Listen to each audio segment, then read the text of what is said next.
फुंगातो YouTube channel ना मयाम पुनमुकु तराम नोक्चरी मतम अमदा अमुबा जाति की मियोसिंबु ओतपीने बीबा मखोई फमफम थोपा हकसिंग मतपीबा अमदी मखोईबु मिनाई ओइने सिजनबगी चनबी पृथ्वी की मफम अयामदा लेरमे साउथ अफ्रीका हाइरिबा लम असिदसु अमुबा जातिना नमना तारबसु गवर्नमेंट पाइरिबा अंगौबा जाति की मियोसिंगना मखोई खक्तगी खुदोंचाबा लौदुना मखोई मसेलगी मरक्ता खेनबा थंबा अमदी अमुबा जातिबु नमथादुना थमनबगी चनबी एपार्थाइड हौदोकी चनबी असिबु थिंगनबा होनबदा पानलिबा गवर्नमेंट की मायोक्ता खोंजंग चंगसिंखिबा नेल्सन मंडेला मसागी चही 19 जेलदा लेखि नेल्सन मंडेला अमुबा जाति की मियोय अमना इहान हानबा ओइना साउथ अफ्रीका की प्रेसिडेंट ओइखिबा मिसंगनि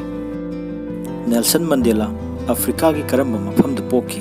अंगांग ओइना करमना हौरुखि अमदी मतौ करमना अफ्रीका की लुचिंबा अमा ओइरखिबगे हाइबगी वीडियो असे लोइबा फावबा येंमिनासे अदोम चैनल असिदा अहानबा लाक्पा अमदी चैनल असिबु सब्सक्राइब तौबिद्रिबा ओइरबदि असिगुमलबा वीडियो सिंग असि लेपना येंबिनबा फुंगातोक यूट्यूब चैनल असिबु सब्सक्राइब तौबिरम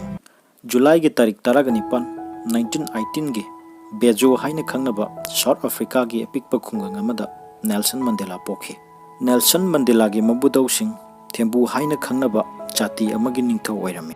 नेल्सन मंडेला हेक पोगलकपगा इमुंग मनुंगी मियोइसिंगना रोलिल हल्ला मंडेला हाइदुना कौखि नेल्सन मंडेला की अपोक्पा मपा असि मखोगी खुंगंग अदुगी चिप ओइखि अमदी नुपी मरी लोंदुना मचा निपा मरी अमदी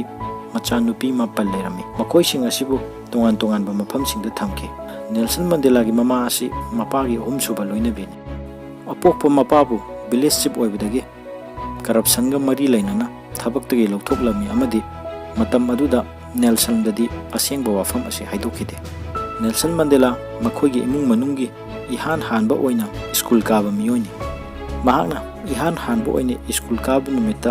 इंग्लिश ताकपा ओजा नुपी अमना नेल्सन हाइबा मिंग असि थोनखि नुमित असिदगी महाकी मिंग असि नेल्सन रोलिन हला मंडेला हाइदुना कौनखि नेल्सन मंडेला न चही 9 रोम सुरकपदा अपोक्पा मपा अनाबा अमना मरम ओइरगा लेखिदे मपा लेत्रबा मतुंग अपोक्पी ममाना नेल्सन मंडेलाबु थेंबु जाति की चिप के मनाक्ता थाखिरमे मंडेलाबु मफम अदुदा अपोक्पा मचागुमना लुन चाना तौबिदुना थमखि नेल्सन मंडेला मफम अदुदा लैबा मिशन स्कूल अमदा मिंग चनखि अमदी संडे नुमित खुदिंगी मफम अदुदा लैबा चर्च तजु चलमे मफम असिदा लैबा अहल सिंगना लीबा वारी कया ताबदगी नेल्सन मंडेला अफ्रीका की हिस्ट्री बुसु पामजरखि नेल्सन मंडेला स्कूल तंबा लोरबा मतुंग हेल्थ टाउन कॉलेज ता तमखि कॉलेज असिदा छात्र सिंह हौरकपा इहौ अमदा लुचिंगदुना सरु याबगीदमक कॉलेज तगी तांथोखिरमे असिगी मतुंगदगिदि नेल्सन मंडेलाना यूनिवर्सिटी ऑफ साउथ अफ्रीका दा बैचलर डिग्री लोइसलगा यूनिवर्सिटी ऑफ विट वाटरसरंदा लो अमु तमथगी मतम अदुदा मंडेला अमुबा जाति की मियोसिंगबु ताथी तवैना तौबिबा असि असुकी मति ज्ञानिंगलमखिदे अमदी यूनिवर्सिटी असिदा छात्र सिंह हौबा इहौ सिंगदा सरु याखिरमे 1943 दा अफ्रीकान नेशनल कांग्रेस यावरबा मतुंग 1944 दा African national congress youth league असिगी एजुकेटिव कमिटी की मेंबर ओइखि असिगी मतुंग 1947 दा Nelson Mandela African national congress की एजुकेटिव कमिटी ओइना खल्लबा मतुंगदा गवर्नमेंट की मायोक्ता खोंजंग चंगसिनबा हौरखि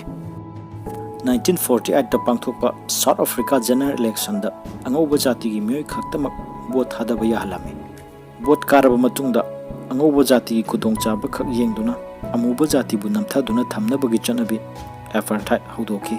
एपार्थाइड असिगी मायोक्ता नेल्सन मंडेला अमदी अफ्रीकान नेशनल कांग्रेस की खोंबुलोय सिंगा लोइनना गवर्नमेंट की मायोक्ता खोंजिंग चंगसिनबा हौरखि गवर्नमेंट की मायोक्ता खोंजिंग चंगसिनबगी नेल्सन मंडेलाबु मियाम तिनबा मरक्ता वा ngangbada अथिंगबा थमखि अमदी नेल्सन मंडेलागा लोइनना महाकी खोंबुलोय कयाबु जेलदा कयारक फाजिनखिरमे खोंजिंग चंगसिनबा असिगी मनुंगदा नेल्सन मंडेलाना 1961 दा उमकोंते वी सीजी कौबा मिलिटेंट अमा हौदोक्तुना गवर्नमेंट दा अकनबा प्रेशर पिरमे 1962 दा Nelson Mandela अमदी महाकी खोंबुलोय Kharga फारबा मतुंग मपुंसी चुप्पा जेलदा थमनबगी फादोकपिखि Nelson Mandela चही 19 जेलदा फाजलबा मतुंग 1990 दा प्रजासिंगी अकनबा इहौ अमदी मपाल लमदगी अकनबा प्रेशर लाकपना मरम ओइरगा मतम अदुदा साउथ अफ्रीका की प्रेसिडेंट ओइदुना लेरिबा FWD क्लार्कना नेल्सन मंडेलाबु जेलदगी थादोखि जेलदगी थादोक्लबा मतुंग डी क्लार्क अमदी नेल्सन मंडेला अनिना wari sanaraba matungda apartheid ki chanabi asibu semtokhi 1994 da ihan hanbo oina Africa da laiba praja kudimakna saruk yaduna pangthokpa election da African National Congress tagi vote lepkhiba Nelson Mandela na kaduna president oiki